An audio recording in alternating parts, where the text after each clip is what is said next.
இது ஒரு CBN தயாரிப்பு. நீங்கள் பார்த்துக் கொண்டிருப்பது ஒரு புதிய வாழ்க்கை நிகழ்ச்சி. வணக்கம் நண்பர்களே, ஒரு புதிய வாழ்க்கை நிகழ்ச்சிக்கு உங்களை அன்புடன் வரவேற்கிறோம். இந்த நிகழ்ச்சியின் மூலமாக உங்களை சந்திப்பதில் ரொம்பவே சந்தோஷப்படுறோம். ஒரு மகன் அல்லது ஒரு மகளிடம் உங்களுடைய ஃபர்ஸ்ட் ஹீரோ யார் அப்படின்னு கேட்டிங்கன்னா அவங்களுடைய அப்பாவை தான் சொல்லுவாங்க. இப்போ உங்களுக்கு தெரிஞ்சிருக்கோம், நம்முடைய நிகழ்ச்சியில் இன்றைக்கி தந்தையர் தினத்தை தான் கொண்டாட போகிறோம்.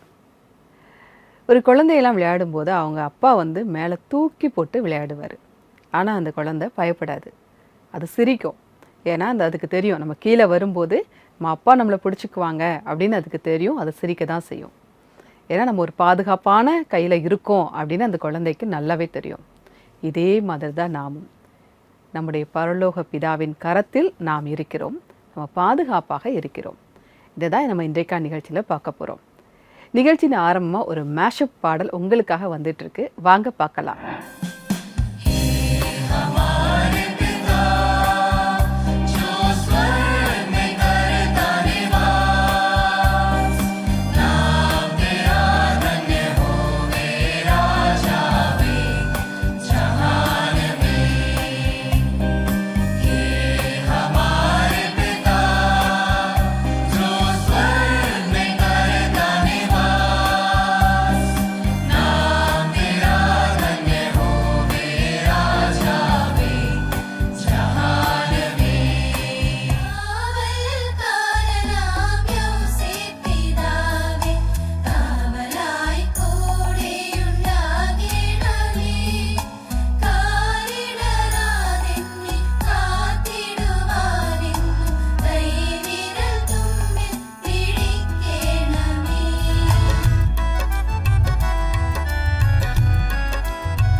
தந்தையை போற்றக்கூடிய இனிமையான மேஷப் பாடலை பார்த்தோம்.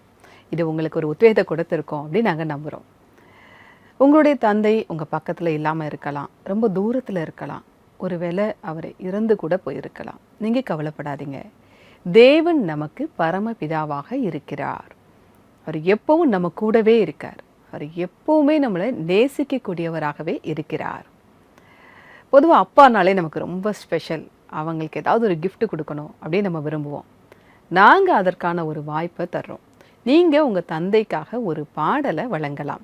எங்களுடைய வெப்சைட்டை நீங்கள் விசிட் பண்ணுங்கள். எங்களுடைய வெப்சைட் www.cbnindia.org/cbn ஸ்பெஷல் ஆஃபர்ஸ். நண்பர்களே, இந்த நிகழ்ச்சியை பார்த்துட்டு இருக்க உங்களில் சிலருக்கு நாமும் தந்தையாக வேண்டும் அப்படின்னு விருப்பம் இருக்கலாம். அது ஏதாவது ஒரு சில காரணங்களால் அது தள்ளி போய்கொண்டு இருக்கலாம். ஆனால் பரலோக பிதா நம்ம எல்லாருக்குமே பிதாவாக இருக்கிறார். நீங்கள் அவர்கிட்ட ஜெபம் செய்யுங்க. அவர் நிச்சயமாகவே உங்களுடைய எண்ணங்களை அவர் நிறைவேற்றி தருகிறவராக இருக்கிறார். இப்போ நம்ம சந்திக்க இருக்கிறவங்க டெல்லியில் உள்ள ரோஹித் ராபின்சன். இவர் ஒரு இளம் தந்தையாக இருக்கார். 2021 இவர் தந்தையாகக்கூடிய பாக்கியத்தை பெற்றிருக்கிறார். ஆனால் இவருடைய வாழ்க்கை அவ்வளோ சுலபமாக இல்லை. அவர் நிறைய சவால்களை சந்திச்சிருக்காரு.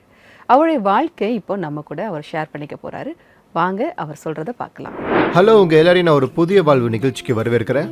இன்னைக்கு நம்ம ஒரு நபரை பற்றி பேச போகிறோம். அவர் நம்ம ரோல் மாடலாக இருக்காரு, நம்ம முதுகெலும்பாக இருக்காரு, அவர் நம்ம சூப்பர் ஹீரோவாகவும் இருக்காரு. நம்மளை சந்திக்க அவர் இன்னைக்கு இங்கே வந்திருக்காரு. இந்த விசேஷமான தருணத்தில் நான் உங்களை சந்திக்க வைக்கிறது ரோஹித் அவர்களை. 7 வருஷத்துக்கு அப்புறம் அவருக்கு ஒரு மகள் பிறந்தாங்க.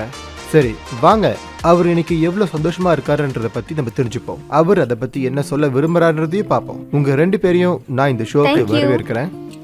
ஓகே, ஸோ சொல்லுங்க, நீங்க என்ன செய்றீங்க? உங்க பின்னணியை பத்தி நீங்க 2 பேரும் கொஞ்சம் சொல்லுங்க.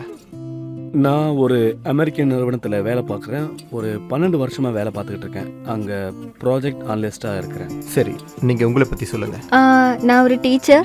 நான் ஒரு ஸ்கூலில் வேலை செய்கிறேன். சரி ரோஹித், உங்ககிட்ட நான் ஒன்று கேட்க விரும்புகிறேன். அந்த 7 வருஷம் உங்களுக்கு எந்த மாதிரியான அனுபவத்தையும் உணர்வையும் கொடுத்துச்சு? நானும் என் மனைவியும் ஒன்றா நிறைய தடவை ஜெபம் செஞ்சுருக்கோம். தேவனிடம் பிளஸிங்ஸ் கேட்டிருக்கோம். எங்களுக்கு முன்பின் தெரியாத நிறைய பேர் எங்களுக்காக பல முறை ஜெபம் செஞ்சுருக்காங்க. எங்களுக்கு தைரியமா இருக்கிறதுக்கு உதவி செஞ்சிருக்காங்க. எல்லாமே தேவனுடைய கையில இருக்கு. அவர் சரியான நேரத்துல உங்களுக்கு ஆசீர்வாதத்தை தருவாரு, நம்பிக்கையை தருவாரு. எப்படிப்பட்ட பிரச்சனைகள் இருந்துச்சு, என்ன நடந்துச்சு? 2021 வருடம் மார்ச் மாதத்துல நாங்க ரொம்ப எதிர்பார்ப்போட இருந்தோம். ஒரு தம்பதிக்கு முதல் முறையா குழந்தை உண்டாகும் போது எவ்வளவு சந்தோஷமா இருக்கும் இல்லையா? முதல்ல நாங்க அல்ட்ராசவுண்டுக்காக போனப்ப குழந்தையோட ஹார்ட் பீட்டை செக் பண்ணணும்னு சொன்னாங்க. பொதுவா 6வது வாரத்துல இதய துடிப்பு வந்துடும். ஆனா 6 வாரம் ஆகி கூட இதய துடிப்பே வரல. அது மட்டும் இல்லாம குழந்தை வளர்ச்சியும் சரியா இல்லைன்னு டாக்டர் சொன்னாங்க. அது உண்மையிலேயே எங்களுக்கு மிகவும் அதிர்ச்சியான விஷயமா இருந்துச்சு. ஆனா தேவனோட கிருபையால அதுக்கப்புறம் எல்லாமே சரியாயிடுச்சு. 3 மாசம் வரைக்கும் நாங்க ரொம்ப பதட்டத்தோட தான் இருந்தோம், பயமாவும் முதல்ல இருந்துச்சு. எங்களுக்கு சந்தோஷமா தான் இருந்துச்சு. ஆனா இந்த முறை யார்கிட்டயும் சொல்லக்கூடாது, நம்ம பெற்றோர்கிட்ட கூட சொல்லக்கூடாதுன்னு நினைச்சோம். அதை நாங்களே டீல் செய்ய முடிவு செஞ்சோம். நாங்க அதுல இருந்து கஷ்டப்பட்டு வெளியே வந்தோம். இந்த முறை என்ன நடக்கும்னு எங்களுக்கு தெரியாது இல்லையா? அதனாலதான் அந்த இந்த உங்க நேரத்துல 2 என்ன பேருக்கும் மறுபடியும் செய்யறதுன்னு கொஞ்சம் எங்களுக்கு பதட்டம் தெரியல. இருக்கும் இல்லையா? அதுக்கப்புறம் Yeah. டாக்டர் எங்க கிட்ட இதய துடிப்பு பரிசோதனை பண்றதுக்காக வர சொல்லி கூப்பிட்டுருந்தாங்க. நான் என்னோட ஸ்கூலுக்கு போயிருந்தேன். என்னோட கணவர் என் மேல எப்பவும் அக்கறையா தான் இருப்பாரு. என்ன ஸ்கூல்ல டிராப் பண்ணாரு. அவர் என்ன ஸ்கூல்ல டிராப் பண்ணதுக்கு அப்புறம் நான் போய் என்னோட ஸ்கூல்ல இருக்க வேலை எல்லாத்தையும் செய்ய ஆரம்பிச்சிட்டேன். அதுக்கப்புறம் எனக்கு ரொம்ப ப்ளீடிங் ஆக ஆரம்பிச்சது. மறுபடியும் என்னோட கரு கலைஞ்சிருச்சுன்னு நினைச்சேன். ஆனா என்னோட கணவர் அதை பத்தி கவலையே படல. ஆமா, நான் அதை பத்தி கவலைப்படல. ஆனா இந்த முறை எனக்கு நல்லா தெரியும். நான் ஜெபம் செஞ்ச பிறகு நான் சந்தோஷமா இருந்தேன். ஏன் அந்த சந்தோஷம் எனக்கு வந்துச்சுன்னு தெரியாது. ஆனா இந்த முறை எந்த தவறும் நடக்காதுங்கிற நம்பிக்கை மட்டும் எனக்குள்ள ஜெபத்தோட இருந்துச்சு. வலிமை. இந்த தடவை செக் பண்ணதுக்கு அப்புறம் இதய துடிப்பே இருந்துச்சு. வாவ். நான் ரொம்ப சந்தோஷப்பட்டேன். குழந்தை நல்லா இருக்குதா சொன்னாங்க. ஆனா ஃபெலோப்பியன் டியூப்ல ஏதோ பிரச்சனை இருக்கிறதா சொன்னாங்க. அப்புறம் அவங்க என்ன ஒரு ஸ்கேன் எடுக்க சொன்னாங்க. அப்போ நீங்க ரொம்ப டென்ஷனா இருந்திருப்பீங்கல்ல? ஆமா, அப்படிதான் இருந்துச்சு. ஆனா பிரச்சனை எதுவும் இருக்காதுன்னு சொன்னாங்க. ஒரு சின்ன பிரச்சனை தான் அப்படின்னு சொன்னாங்க. உங்களுக்கு ரத்தம் உறைதல் இருக்கு, அது 60% தான் அப்படின்னு சொன்னாங்க. அதாவது அந்த ரத்தம் உங்க குழந்தை இருக்க பகுதியை முழுசா மறைச்சிருக்கு. அது உங்க குழந்தைய விட ரொம்ப பெரிய அளவுல இருக்குன்னு சொன்னாங்க. அது குழந்தை மேல இருந்துச்சு. அதாவது குழந்தை இங்க இருக்குன்னா அதுக்கு மேல இப்படி மூடி இருக்கும். ஒருவேளை ரத்தம் வெளியே வந்துச்சுன்னா அது குழந்தைய வெளியே கொண்டு வந்துரும். பொதுவா இப்படி நடக்கிறதுக்கு நிறைய வாய்ப்புகள் இருக்குன்னு சொன்னாங்க. எல்லா வாரமும் அல்ட்ராசவுண்ட் எடுக்க சொல்லியிருந்தாங்க. ஆனா தேவனோட கிருபையால நாங்க ஒவ்வொரு தடவை போகும்போதெல்லாம் அந்த ரத்தத்தோட பெர்சன்டேஜ் குறைஞ்சிட்டே இருந்துச்சு. அது ஒரு பெரிய அதிசயம். எல்லாமே நல்லபடியா நடந்துச்சு. தேவன் எல்லாத்தையும் குணப்படுத்திக்கிட்டே வந்தாரு. இந்த மாதிரி பல மனுஷங்களை அவர் குணப்படுத்தியிருக்காருங்கிறத நாங்க பைபிள்ல படிச்சிருக்கோம். பைபிள்ல பாத்தீங்கன்னா இந்த நோய் உங்களுடைய மரணத்துக்கானதல்ல, இது தேவனை மகிமை செய்வதற்கானதுன்னு எழுதப்பட்டிருக்கு. என்னை பொறுத்த வரைக்கும் அன்பு, அதாவது தந்தையின் அன்பு அப்படிங்கிறது என்னுடைய நோக்கமா இருந்துச்சு. அதுதான் என்னுடைய கவனமாவும் இருந்துச்சு. எனக்கு தேவனுடைய அந்த அன்பு தேவைப்பட்டது. அதுதான் எனக்கு எல்லாத்தையும் விட ரொம்ப மேலானது. நாங்க ஒரு யுத்தத்தை செய்யும் போது அந்த யுத்தத்தை செய்யறதுக்கான ஒரு நம்பிக்கை தேவை. அது தேவன் கிட்ட கிடைச்சது. சரி, நல்லது. ரோஹித், நீங்கள் ஹாஸ்பிட்டலுக்கு போனப்போ என்ன நினச்சிங்கன்றதை நான் தெரிஞ்சுக்க விரும்புகிறேன். அப்போ அந்த சமயத்தில் உங்கள் மனசுக்குள்ளே நீங்கள் என்ன நடக்கும்னு நினச்சிங்க? என்னை பொறுத்த வரைக்கும் ஒரு குழந்தை வேணும். அது ஆரோக்கியமான குழந்தையா இருக்கணும். அது மட்டும்தான் எனக்கு அப்ப தோணுச்சு. குழந்தை பிறந்துச்சு. ஆனா என்கிட்ட குழந்தைய காட்டவே இல்ல. என் கண்ணு முன்னாடி இப்படி காட்டிட்டு உங்களுக்கு மகள் பிறந்திருக்கா அப்படின்னு சொன்னது இப்ப கூட எனக்கு ஞாபகத்துல இருக்கு. ரொம்பவும் நான் சந்தோஷப்பட்டேன். அதை என்னால மறக்கவும் முடியாது. நானும் ரொம்ப சந்தோஷப்பட்டேன். நாங்க முதல்ல உங்களுக்கு நன்றி சொல்றோம் ஆண்டவரே. என்கிட்ட அந்த குழந்தைய கொண்டு வந்து காட்டினாங்க. நான் உள்ள போகல. நான் அங்கே நின்று முதல்ல தேவனுக்கு நன்றி சொன்னேன். ஆண்டவரே மிக்க நன்றி, எங்களுக்கு ஒரு குழந்தைய கொடுத்திருக்கீங்க அப்படின்னு நான் தேவன் கிட்ட வேண்டிக்கிட்டேன். எனக்கு அந்த குழந்தை ரொம்ப ஆரோக்கியமா இருக்கிறது தெரியும். தேவன் எங்க கூட இருக்காரு. அத எங்க இருவராலையும் உணர முடிஞ்சது. குழந்தை ரொம்ப ஆரோக்கியமா ஆமா, இருந்துச்சு. குழந்தைக்கு எந்த பிரச்சனையும் இல்ல. ரொம்ப சந்தோஷமா இருக்கிறா. அதுதான் எங்களுக்கு தேவை. அதுதான் நமக்கு தேவை. இந்த நிகழ்ச்சியில் கலந்துக்கிறதுக்கு ரொம்ப நன்றி. உங்களோட பேசினது எனக்கு ரொம்ப சந்தோஷமா இருந்துச்சு. நிறைய மருத்துவ விஷயங்களை நான் தெரிஞ்சுக்கிட்டேன். இதில் நான் தெரிஞ்சுக்கிட்ட மிகப்பெரிய விஷயம் என்னன்னா, எப்பவுமே நம்ம தளர்ந்து போகக்கூடாது. அதுவும் இல்லாம ஜபத்துக்கு எப்பவுமே பதில் கிடைக்கும். நம்ம அதன் மேல நம்பிக்கை வைக்கணும். நம்பிக்கையோட ஜபம் செய்யணும். சரியா சொன்னீங்க. So, இந்த நிகழ்ச்சியை முடிக்கிறதுக்கு முன்னாடி ஒரு வசனத்தை படிக்க விரும்புறேன். எபிரேயர் 11:6 எழுதப்பட்டிருக்கு. விசுவாசம் இல்லாமல் தேவனுக்கு பிரியமாய் இருப்பது கூடாத காரியம். ஏனென்றால் தேவனிடத்தில் சேருகிறவன் அவர் உண்டென்றும் அவர் தம்மை தேடுகிறவர்களுக்கு பலன் அளிக்கிறவர் என்றும் விசுவாசிக்க வேண்டும். நம்பிக்கை வைக்காம எதுவுமே சாத்தியம் இல்ல. நம்மளோட வாழ்க்கையில நம்பிக்கை தான் ஒரு முக்கியமான செயலை செய்யுது. நம்ம எப்போதுமே நம்பிக்கை வைக்கணும். நமக்கு எதுவுமே தெரியல, இருட்டா இருக்கு அப்படின்னு நமக்கு தெரியும். ஆனா தேவன் எல்லாத்தையுமே திட்டமிட்டு வச்சிருக்காரு. நம்மள எப்பவும் கைவிட மாட்டாரு. உங்களோட கதையின் மூலமா நிறைய பேருக்கு உத்வேகம் கிடைச்சிருக்கும். இப்படிப்பட்ட சூழ்நிலையில என்ன செய்யணும்ன்றத எல்லாருமே தெரிஞ்சுக்கிட்டு இருந்திருப்பாங்க. நீங்க ஒரு அழகான ஆரோக்கியமான வாழ்க்கையை வாழ வாழ்த்துறேன். நன்றி ரோஹித். உங்களுடைய சாட்சி ஒரு உத்வேகத்தை கொடுக்கக்கூடியதா இருந்தது. கர்த்தர் உங்களை மேன்மேலும் ஆசீர்வதிப்பார். நண்பர்களே, நம்ம புதிய ஏற்பாடு படிக்கும்போது முதல் 16-17 அத்தியாயங்களை படிக்கும்போது பரம்பரையை குறித்ததான வசனங்களை நம்மளால் பார்க்க முடியுது. ஏன்னா யூத கலாச்சாரத்தில் தந்தை மகனுக்குமான உறவு ரொம்ப முக்கியத்துவம் வாய்ந்ததாக கருதப்படுது. அந்த யூத கலாச்சாரத்தில் தான் இயேசு வருகிறார். ஆனால் இயேசு அந்த கோணத்தை மாற்றி பார்க்கிறார். உலகத்தை படைத்த தேவனை பிதா என்று அழைக்கிறார். இதனாலேயே அவரை எப்படி பிதான்னு சொல்லலாம் அப்படிங்கிறதுனால அவரை கொல்றதுக்காக ஆட்கள் சூழ்ந்திருக்கிறத நம்மளால் பார்க்க முடியுது. சீஷர்கள்லாம் அவர்கிட்ட கேட்குறாங்க, இயேசு என்ன ஆண்டவரே இப்படி சொல்கிறீங்க? அவங்கக்கிட்டேயும் அதுதான் அவர் சொல்கிறாரு, தேவனை பிதா என்று அழையுங்கள் தான் சொல்கிறாரு. நான் உங்களுக்காக ஒரு வசனத்தை வாசிக்கிறேன். கலாத்தியர் 4:6. மேலும் நீங்கள் புத்திரராய் இருக்கிறபடியினால் அப்பா பிதாவே என்று குறிப்பிடத்தக்கதாக தேவன் தமது குமாரனுடைய ஆவியை உங்கள் இருதயங்களில் அனுப்பினார். நாம் தேவனை அப்பா பிதா என்று அழைக்க வேண்டும். தந்தையாகிய நாம் தேவனை அப்பா பிதாவென்று அழைக்க வேண்டும். தேவன் நமக்கெல்லாம் ரோல் மாடலாக இருக்கிறார். அவரிடமிருந்து நம்ம உத்வேகத்தை பெற்றுக்கொள்கிறோம். அந்த அடிப்படையில் நம்ம குழந்தைகளை நம்ம வளர்க்கணும் அப்படிங்கிறது தான் இந்த வசனத்தோடைய அர்த்தம். நம்ம தந்தைகளுக்காக நம்ம ஜெபம் செய்யணும். எங்களுடைய சிபிஎன் பிரேயர் லைனுக்கு கால் பண்ணி உங்களுடைய தந்தையின் பெயரை குறிப்பிட்டு நீங்கள் அவங்களுக்காக ஜெபம் செய்யலாம். அல்லது உங்கள் தந்தையின் பெயரை நீங்கள் வாட்ஸ்அப்பில் அனுப்பியும் அவங்களுக்காக நீங்கள் ஜெபம் செய்யலாம். ஜெப குறிப்புகள் இருந்தாலும் எங்களிடம் அதை சொல்லலாம். எங்களுடைய சிபிஎன் பிரேயர் லைன் நம்பர் 9910401010. நண்பர்களே, ஜூன் 18ஆம் தேதி மதியம் 3 மணிக்கு நம்முடைய சிபிஎன் இந்தியா யூடியூப் சேனலில் லைவாக ப்ரேயர் பண்ண போகிறோம்.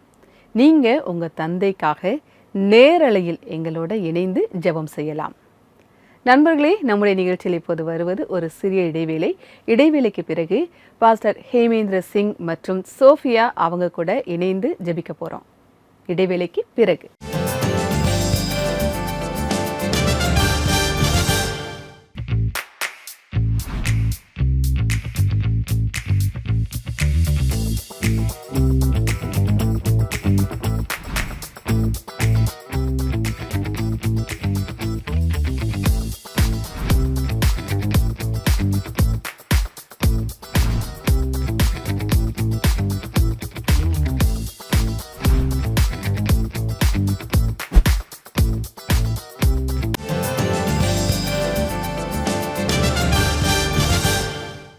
ஹலோ நண்பர்களே, உங்களை ஒரு புதிய வாழ்வு பிரேயர் லைனுக்கு வரவேற்கிறேன். உங்க எல்லாருக்கும் தந்தையர் தின நல்வாழ்த்துக்கள். யாரெல்லாம் அவர்களுடைய தந்தைக்காக பிரேயர் பண்ண வந்திருக்கீங்களோ அவங்க எல்லாரையும் திரும்பவும் வரவேற்கிறேன்.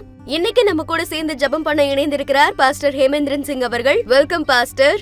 Thank you Sophia. முதல்ல நான் நம்மளோட நேயர்களுக்கு என்னோட வாழ்த்துக்களை தெரிவிச்சுக்க விரும்புகிறேன். புதிய தந்தைக்கும் பழைய தந்தைகளுக்கும் இனிமேல் தந்தையாக போகிறவங்களுக்கும் மற்றும் தந்தைக்கும் தந்தையாக இருக்கிறவங்களுக்கும் நம்ம நிகழ்ச்சியை பார்த்துக்கிட்டு இருக்கிறவங்களுக்கும் பார்க்க போகிறவங்களுக்கும் உங்களோட எல்லாருக்கும் தந்தையர் தின நல்வாழ்த்துக்களை தெரிவிச்சுக்கிறேன். இன்னைக்கு நான் உங்களுக்காக விசேஷ ஜெபம் பண்ண போகிறேன். எங்களோட கலந்துக்கிட்டதுக்கு ரொம்ப தேங்க்ஸ் பாஸ்டர். எங்களுக்காகவும் இதை பார்த்துட்டு இருக்க வியூவர்ஸ்க்காகவும் நான் இந்த தந்தையர் தின தருணத்துல உங்ககிட்ட ஒன்னு சொல்ல விரும்புறேன் பாஸ்டர். ஒரு தந்தையாக இருப்பவர்களுக்கு எப்பவுமே நிறைய சவால்கள் இருக்கும், நிறைய பிரச்சனைகளும் இருக்கும். அவங்க சில நேரங்கள்ல தங்களோட கவலைகளையும் தங்களோட துக்கங்களையும் யார்கிட்டயுமே பகிர்ந்துக்க மாட்டாங்க. எல்லா பிரச்சனைகளையும் எல்லா பொறுப்புகளையும் அவங்க தாங்களே சுமந்துகிட்டு இருப்பாங்க. ஜெபம் பண்றதுக்கு முன்னாடி நான் உங்ககிட்ட சில கேள்விகளை கேட்க விரும்புறேன். நாம பைபிள் மூலமா எப்படி நம்மளோட தந்தையையும் அப்பாவையும் உத்வேகப்படுத்துறதுன்னு சொல்லுங்க. சோஃபியா, நீங்க கேட்டது மிகச்சரியான கேள்வி. பைபிள் நமக்கு சொல்றது தேவன் நம்மளோட பரலோக பிதாவா இருக்கிறாரு. அவர் ஆண் பெண் என்று நம்மளை படைச்சிருக்கிறாரு. அவர் நம்மளை படைச்சிருக்கிறதாலதான் நம்முடைய எல்லா பிரச்சனைகளையும் சூழ்நிலைகளையும் நல்லா புரிஞ்சு வச்சிருக்கிறாரு. பல நேரங்கள்ல நம்முடைய துன்பங்களையும் துயரங்களையும் யாரும் புரிஞ்சுக்கலன்னு நினைக்கிறோம். ஆனா தேவன் எல்லாத்தையும் அறிஞ்சுதான் வச்சிருக்கிறாரு. அவர் பாக்குறாரு, புரிஞ்சுக்கிறாரு. இந்த நிகழ்ச்சியை பார்த்துக்கிட்டு இருக்கக்கூடிய எல்லா தந்தைகள்கிட்டையும் நான் ஒரு வேண்டுகோள் வைக்கிறேன். நீங்க எல்லாரும் பரலோக பிதாட்ட வர வேண்டியது அவசியமாகும். அங்க உங்களோட எல்லா கேள்விக்கும் பதில் கிடைக்கும். உங்களோட பிரச்சனைகள்ல இருந்து வெளியே வர்றதுக்கான உதவி கிடைக்கும். தேவன் உங்களோட பிரச்சனைகளையும் உங்களோட சூழ்நிலைகளையும் நீங்க வெளியே சொல்ல முடியாத பிரச்சனைகள்ல இருந்தும் உங்களை பாதுகாத்து உங்களை பரலோக பிதா அவரோட பக்கத்துல வச்சுக்கணும்னு ஆசைப்படுறாரு. அதுக்காக நீங்களும் காத்துக்கிட்டு இருக்கணும். ரொம்ப சரியா சொன்னீங்க பாஸ்டர். இந்த நிகழ்ச்சியை பார்த்துட்டு இருக்க நம்முடைய நேயர்களுக்காக இப்ப நம்ம ஜெபம் பண்ணலாம். நம்முடைய தந்தையர்களுக்காக பிரேயர் பண்ணலாம். அதுவும் இல்லாம தந்தையாக காத்திருக்கும் அனைவருக்காகவும் நாம பிரேயர் பண்ணலாம்.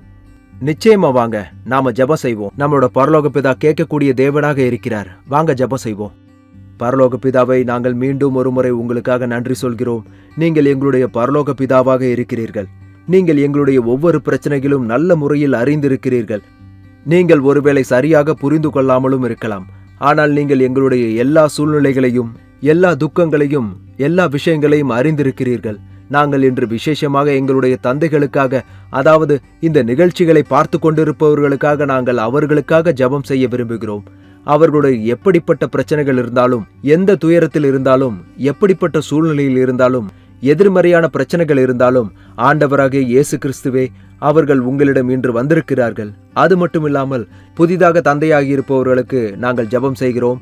அவர்களிடம் எப்படிப்பட்ட பிரச்சனைகள் வந்தாலும் அதையும் நீங்கள் தீர்த்து வைக்க வேண்டும் ஆண்டவரே. எங்களுடைய ஜெபத்தை கேட்டதற்காக நாங்கள் நன்றி சொல்கிறோம். இயேசு கிறிஸ்துவின் நாமத்தில் இந்த ஜெபத்தை கேட்கிறோம். ஆமென்.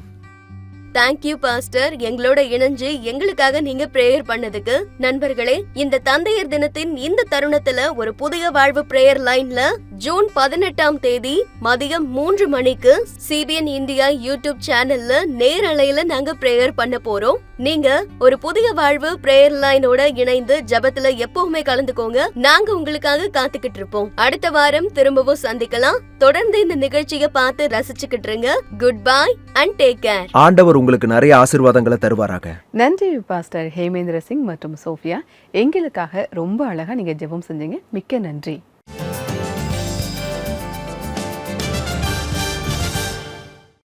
ஒரு புதிய வாழ்வு பார்வையாளர்கள், இன்னைக்கு நீங்க புதிய வாழ்வு குடும்பத்துல இணையறதுக்காக உங்களை நாங்க வரவேற்கிறோம். நீங்க புதிய வாழ்வு நிகழ்ச்சியை டிவி மற்றும் டிஜிட்டல் தளம் மூலமா ஒவ்வொரு வீட்டுக்கும் எடுத்துக்கிட்டு போங்க. அப்படி நீங்க செய்யறதுக்காக ஒவ்வொரு மாதமும் நீங்க 50 ரூபாய் பங்களிப்பா தரலாம். உங்களுடைய பங்களிப்பை எங்களுக்கு தர்றதுக்கு நீங்க தெரியுற QR கோடை ஸ்கேன் பண்ணி இன்னைக்கே ஒரு புதிய வாழ்வு குடும்பத்துல எங்களோட இணைஞ்சிருங்க.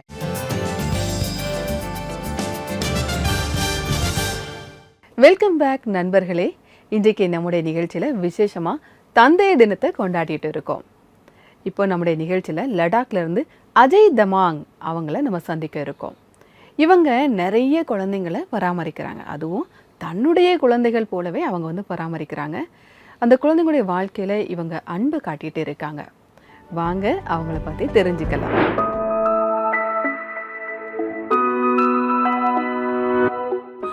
தன்னுடைய குழந்தையை நேசிப்பதும் ஒரு நல்ல தந்தையாக கடமையை நிறைவேற்றுவதும் அவ்வளவு சுலபமான காரியம் இல்லை. ஆனால் அஜய் தமாங் போன்ற நபர்களுக்கு தன் குழந்தை இல்லாத போதும் பிற குழந்தைகளை கூட ஒரு தந்தையாக இருந்து அவர்களை நேசிப்பது என்பது சேவை மனப்பான்மை இருந்தால் மட்டுமே சாத்தியமாகும்.